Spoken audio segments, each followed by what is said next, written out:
Assalamualaikum warahmatullahi wabarakatuh. Halo anak-anak Ustazah, bertemu kembali dengan Ustazah Suryanti. Bagaimana kabar Ustazah semuanya? Semoga sehat selalu dan dalam lindungan Allah SWT. Amin ya rabbal alamin. Sehingga kita bisa beraktivitas pada hari ini. Baiklah, sebelum kita belajar hari ini, marilah kita berdoa terlebih dahulu. Berdoa mulai. Berdoa selesai. Kemudian tujuan pembelajaran hari ini adalah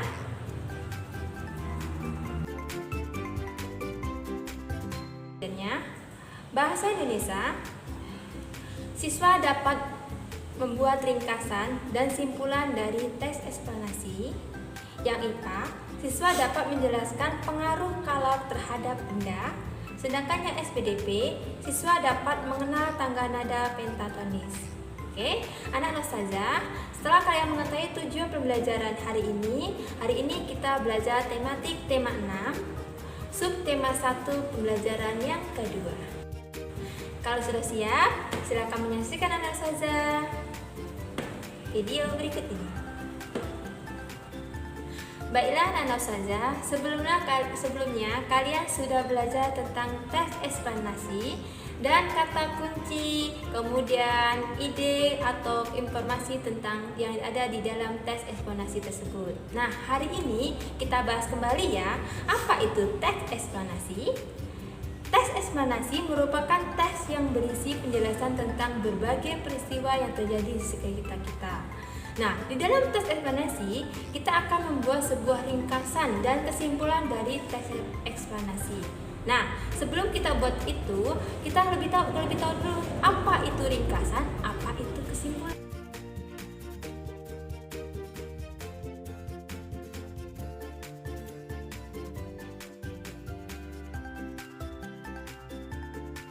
Ringkasan adalah suatu penyajian tulisan dalam bentuk yang lebih ringkas atau singkat. Sedangkan kesimpulan adalah berisi tentang istisna atau inti dari pembahasan. Nah, berikut hal-hal yang perlu diperhatikan dalam membuat ringkasan teks eksplanasi.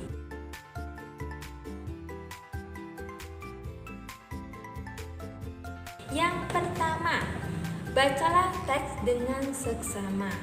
Yang kedua, catatlah gagasan utama dari setiap paragraf. Yang ketiga, ubahlah gagasan utama menjadi kalimat efektif. Yang keempat, rangkailah kalimat-kalimat tersebut sehingga menjadi paragraf yang padu. Yang kelima, pastikan kamu menggunakan kosakata baku dan ejaan yang sesuai pedoman umum ejaan bahasa Indonesia atau PUEBI.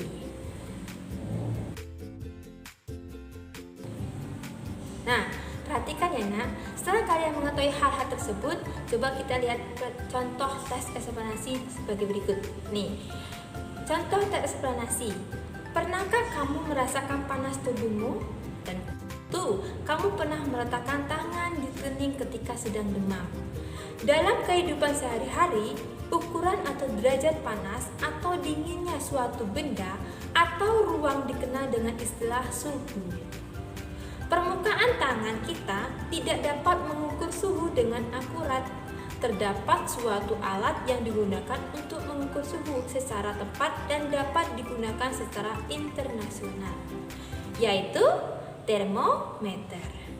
Termometer memiliki satuan standar antara lain Celcius, Reaumur, Fahrenheit, dan Kelvin.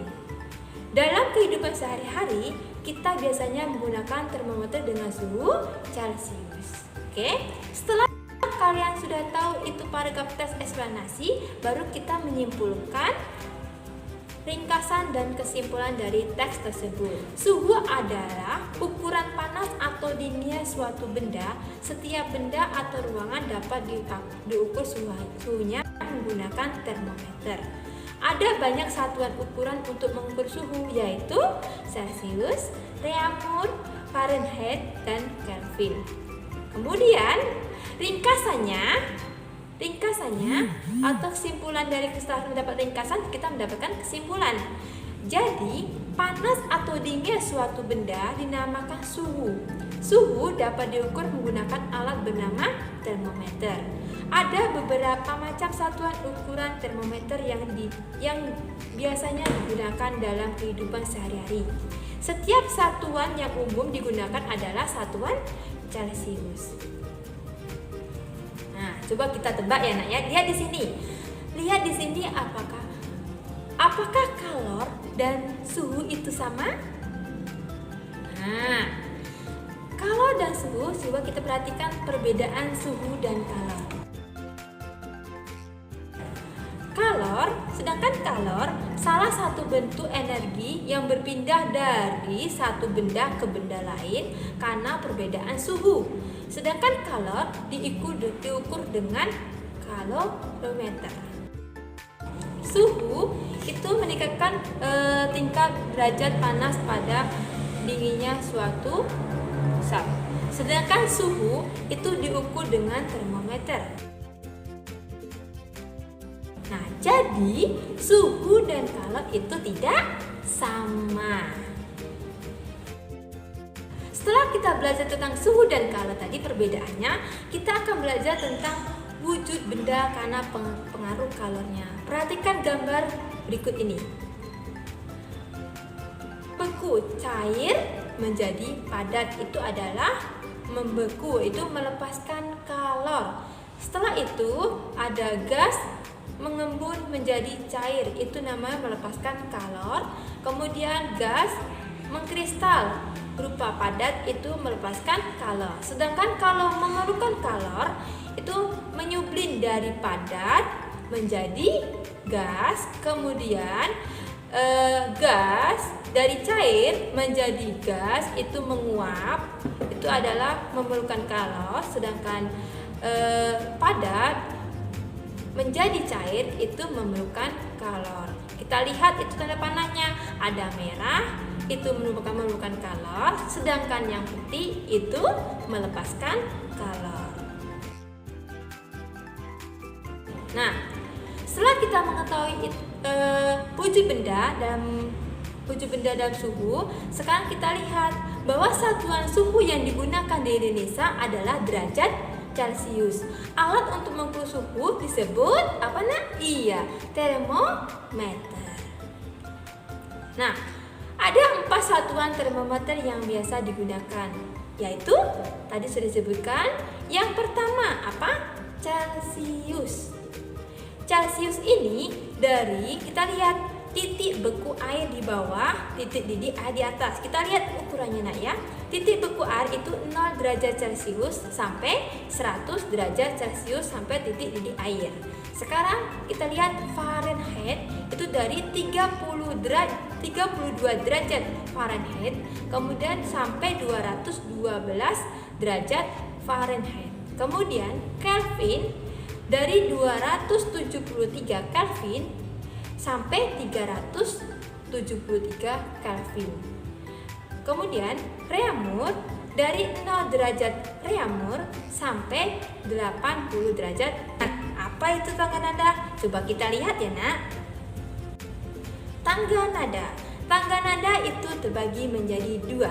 Tangga nada diatonis dan tangga nada pentatonis.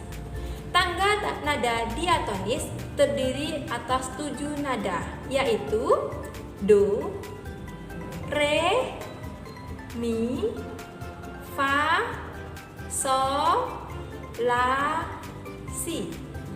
Sedangkan tangga nada diatonis yang kedua itu dibagi menjadi 2, yaitu diatonis mayor dan minor.